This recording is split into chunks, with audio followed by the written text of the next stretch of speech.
성남 근처에 가면 꼭 경계를 지나면 왜 그때부터 확 다른 거예요. 탄천에 운동하러 가면은 그 이상의 경계 사이로 그렇게 달라요. 겨울에 눈 오는데 눈발 빌빌빌 하고 가다 보면 어느 구간에 가면 갑자기 도로가 눈이 싹 쳐서 뻥 뚫려 있어요. 거기 보니까 성남이요. 용인 시민들이 화나가지고 불만을 터뜨릴 때마다 야 성남시장 이재명 잘하네. 그래서 제가 전국 대통령 후보까지 되지 말았습니까 여러분.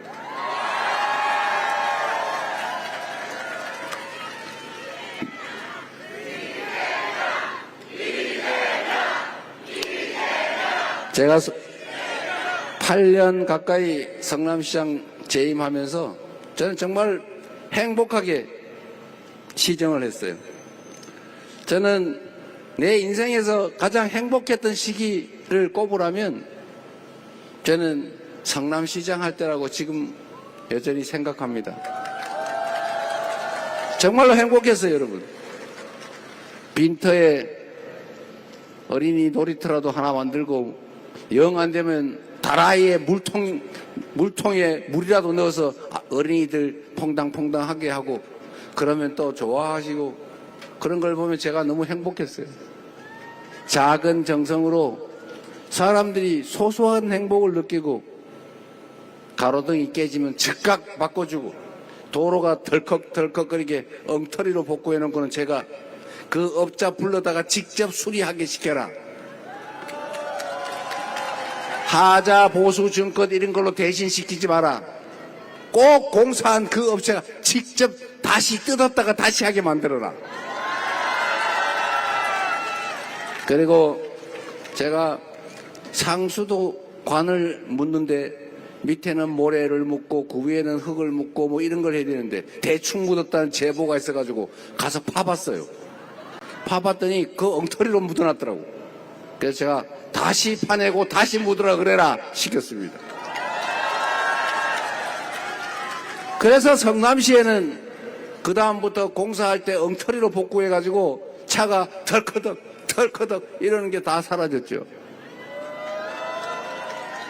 돈 아끼게 도로에 아스팔트 다시 새카맣게 다시 깔길래 앞으로는 도로에 어디를 복구할지 왜 하는지 사진 찍어와서 검사받고 도로 재포장해라고 시켰죠. 그래서 제가 사진 가져오면 요거는 그냥 쓰고 요거는 좀 더 버티고 요거는 요만큼만 잘라서 옛날에 옷 입듯이 기워가지고 고기만 하고 길게 몇십 미터씩 가지 마라 시켰죠. 차 타고 지나가는데 아무 지장 없죠? 그 돈 예산 아끼지 않습니까? 그래서 성남시에 가보시면은 똑같은 보도블록인데 중간에 색깔이 약간 다른 게 있어요. 우리 동장들이 그거 아끼라고 그랬더니 보통 보도블록 깨지면 통째로 갈잖아요. 그거만 쏙 뽑고 거기다 그거 한 자만 싹 새로 꽂았는데 그게 새 거라서 색깔이 다른 거예요. 뭐 걸어 다니는데 지장이 있습니까? 제가 또 돈이 아까워서 저기 가로등 있잖아요. 저는 가로등 보수 유지 보수 예산 그거를 제가 이게 연간 단가 계약을 해가지고 개당 얼마고 그러면 연간 고장 나거나 추가로 하는 개수가 있는데 예산을 편성을 했는데 그 이상하게 2년 3년 지나도 똑같은 수가 고장이 난단 말이에요. 그거 이상하다. 꼭 다 써요. 그것도 이상하다. 뭐 남는 게 있든지 모자라는 게 있는 게 정상인데. 그래서 제가 실험 삼아서 20%인가 25%인가 350억에 70억을 했으니까 한 20억 정도 깎았군요. 20%. 20%씩 수정구, 중원구, 분당구, 구청장, 그 시설 담당 과장을 다 불러다가 앞으로 내년 걸 20%씩 싹 깎는다. 근데 혹시 부족하면은 내년 가을에 추경해 줄 테니까 추경 신청하세요. 그리고 제가 그 다음에 가을에 가가지고 물어봤어요. 혹시 부족해요? 작년보다 20% 깎았는데 혹시 예산 부족하지 않습니까? 그랬더니 괜찮대. 문제 없대요. 그래서 제가 알았죠. 야, 가로등도 이재명 시장 무서워서 고장 날 게 안 나는구나. 그래서 거기서 한 70억을 아껴가지고 연간 70억을 아껴서 그걸로 교복 10,000명 30억 해줘도 아무 지장 없지 않습니까? 그리고 청년 배당도 100억 뭐 2조 3조에 되는 예산에서 다른 거 아껴서 하니까 아무 무리 없이 빚 더 지지 않고 우리 성남 시민들한테 세금 더 걷지 않고 빚 갚아가면서 다 그런 복지하고도 걱정이 없이 다 되더라 그 말입니다. 희한하지 않습니까 여러분?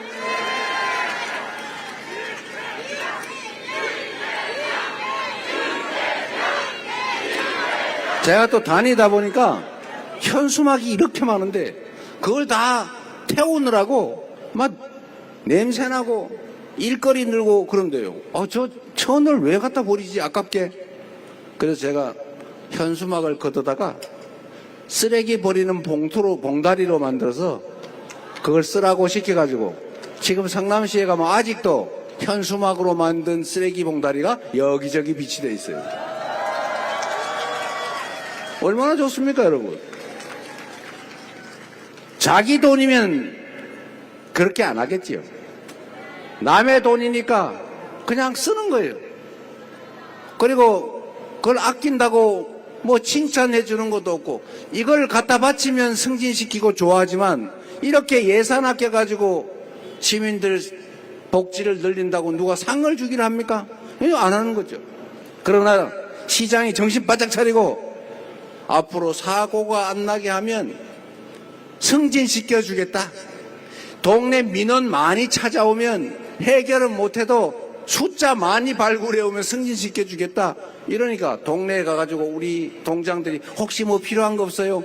혹시 어디 뭐 문제 되는 거 없나? 막 다니면서 민원을 발굴을 해가지고 심지어 이 골목에 쓰레기, 저 골목에 쓰레기 있으면 A 쓰레기 발견, B 쓰레기 발견 이렇게 써가지고 저한테 보고하잖아요.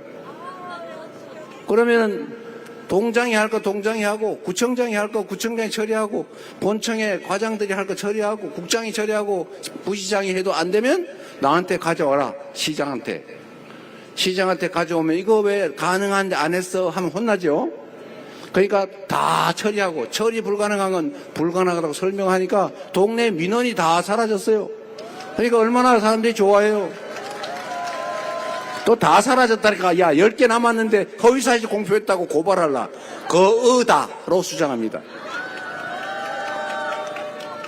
그래서 여러분 성남 시민들이 지금도 저를 보면 좋아하세요. 왜 인천 갔냐 다시 돌아와라 그러는데 저는 그런 걸 볼 때마다 정말로 행복합니다. 인생을 사는 묘미가 있잖아요. 보람이잖아요. 공직자의 보람.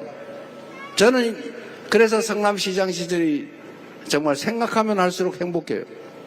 경기도지사는 3년밖에 못 해가지고 뭐 시작하려 그러다 그냥 대통령 후보로 차출되는 바람에 정말 구체적인 성과를 많이 내지 못했습니다. 국정도 저는 마찬가지라고 생각해요. 애정을 가지고 성실하게 정말 실력 발휘를 하면 지금보다야 훨씬 나은 대한민국 되지 않겠습니까 여러분?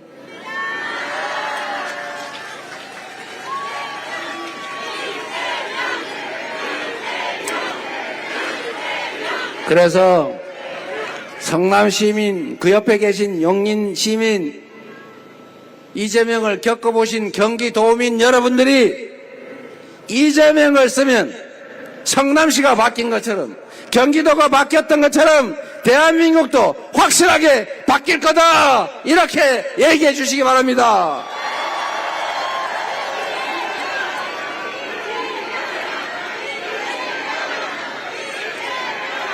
여러분 이것도 우리 국민들이 다 나와버려야 되는데 동작도 좀 모아가지고 한번 해보죠. 숫자가 많이 잘 안 되는데 손 한번 들어보세요. 이렇게 보기 좋죠? 1번 자 지금부터 지금은 진짜 잘하시네요. 이렇게 해주시기 바랍니다. 여러분, 정말 저는 대한민국 공동체라고 하는 걸 아름답게 한번 만들어 보고 싶어요. 지금처럼 빨간색 좋아하는 사람, 노란색 좋아하는 사람, 왜 나눠서 혐오하고 증오하고 싸웁니까? 아니, 왜 처녀 총각들이 편을 나눠 싸워요? 왜 젊은이와 노인들이 싸웁니까? 경상도, 전라도 싸우는 것도 지겹지 않습니까? 남북이 나눠서 총 들고 싸우는 것도 이제 그만해야 되지 않아요? 그런데 정치하는 사람들이 자꾸 편을 갈라 싸우게 하지 않습니까? 정치가 뭡니까? 세상 사람들은 누구나 자기 생각이 다를 수 있어요. 나하고 생각이 다르다고 너는 틀렸어, 이렇게 말하면 됩니까? 다를 뿐이죠. 당연히 다른 거예요. 다름을 인정하고 이해관계도 충돌한다는 거 다 인정하고, 또 네 뜻대로만 살 수 없는 것처럼 내 뜻대로만 살 수 없다는 거 인정하면서 대화하고 인정하고 포용하고 논의를 통해 차이를 좁히고, 그리고 마지막에 타협해서 같이 가야 되는 것 아닙니까? 그게 대한민국 공동체가 가야 될 길, 요즘 흔하게 하는 말로 바로 통합 아닙니까, 여러분? 대통령이 해야 될 제일 중요한 일이 대통령을 큰 통치자로 잘못 알고 지 권력을 마구 행사하는 이 못된, 잘못 배운 정치 집단이 있기는 하지만 우리 국민들은 이미 알고 있죠. 이 대통령이란 국민을 크게 통합시키는 사람이라는 사실을. 공동체의 책임자는 그 공동체 구성원들을 조화롭게 함께 살아가게 만드는 통합의 역할을 하는 게 제일 큰 책임이라는 사실을 우리는 알고 있지 않습니까, 여러분? 이제 제발 상대를 부정하고 제거하고 나 혼자 100% 가질래, 이런 식의 정치를 하지 말아야 합니다. 대한민국 정치가 어느 순간부터, 제가 여의도 가서 전화를 해보니까 진짜 사람들이 편을 나눠가지고 감정을 가지고 싸우고 있어요. 제가 잘 아는 우리 대학 선배한테 전화했더니 전화를 안 받아요. 아니 뭐 낮에야 우리가 의견 틀려 다툴 수 있지만 뭐 감정 갖고 싸웁니까? 우리가 개인 이익 때문에 싸우는 게 아니지 않습니까? 결국 대한민국 전체를 위해서 공익적인 일을 하는 것이고, 의견이 다르더라도 내가 개인적으로 손해보는 것이 아니기 때문에, 또 개인적으로 손해보면 안 되는 것이기 때문에 진짜 감정을 갖고 싸울 일은 전혀 아닌 거 아닙니까? 더군다나 왜 나와 다르다는 이유로 증오합니까? 왜 혐오합니까? 대화를 해야 될 정치인들이 상대방의 말을 이해하고 나는 이렇게 생각해, 너는 그렇게 생각하면 차이는 뭐니까 이렇게 좁혀보자, 이렇게 말해야지. 요즘 하는 행동을 보십시오. 하지도 않은 말을 했다고 덮어씌우고, A라고 말했는데 B라고 들린다고 어거지 써서 죄를 만들고, 너는 왜 이런 거짓말을 했냐는데 그렇게 말 한 바도 없는 걸 쪼가리를 맞춰 조작해가지고 공격을 하고, 이게 대화를 하는, 정치를 하는 기본적인 자세입니까, 여러분? 이거는 우리는 친구 사이에도 동료 사이에도 하지 않는 짓이에요. 내가 어제 너 밥 먹었지? 라고 말하면 거기서 나는 빵 먹었는데 이러면서 시비를 걸면 되겠습니까? 너 밥 먹었지? 왜 반말이야? 이러면 되겠어요? 정치를 복원해야 돼요. 다름을 인정해야 됩니다. 대화해야 돼요. 대전제는 상대방을 존중하는 것입니다. 상대의 말을 그대로 인정하는 것이죠. 내가 100% 다 가지겠다, 이러면 안 되는 거죠. 49%는 나눠주고 51%를 가지고 주도권을 행사하면 되지 않습니까? 여당이 있으면 야당도 있는 거고, 저 햇빛이 있으면 그늘도 있는 거 아니에요? 세상의 이치가 그러한데, 내가 100% 가지겠다, 저쪽은 제로 싹 다 뺏어버리겠다, 나만 대한민국 권력을 다 가질래, 야당 존재 필요 없어, 잔소리나 하고 입법권이나 남용하는 저런 사람들 다 죽여버려야지, 이렇게 된 극단 형태가 뭡니까, 여러분? 이게 바로 군사 쿠데타 했던 거예요. 대한민국의 모든 권력은 나 혼자 다 가질래, 너네는 눈꽃만큼도 가지지 마. 그리고 말이 많으니까 아예 백령도 가는 배에 500명씩 태워가지고 폭파시켜서 다 싹 서해 바다에 수장시켜버리겠다.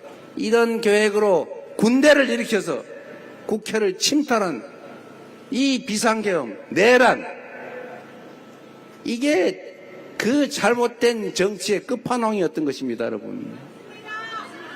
이제 다행입니다, 여러분. 저들의 이 엉터리, 보수도 아닌 극보수, 극우, 수구, 정당이라고 할 수도 없는 이해 집단, 공익을 사익과 구별하지 못하고 공적 권력으로 사적 이익을 도모하는, 그리고 불법 범죄를 저질러도 국민들은 법을 지켜야지만 우리는 지킬 필요가 없는 특권층을 만들려고 했던 그들 아닙니까? 제재해야 되는데 이제 간이 붓다 부어서 결국은 군사 쿠데타, 친위 쿠데타를 일으켰으니 이제는 깔끔하게 정리하고 제대로 된 민주주의, 제대로 된 민주공화국 이번 6월 3일에 우리 손으로 반드시 만들어야 하지 않겠습니까?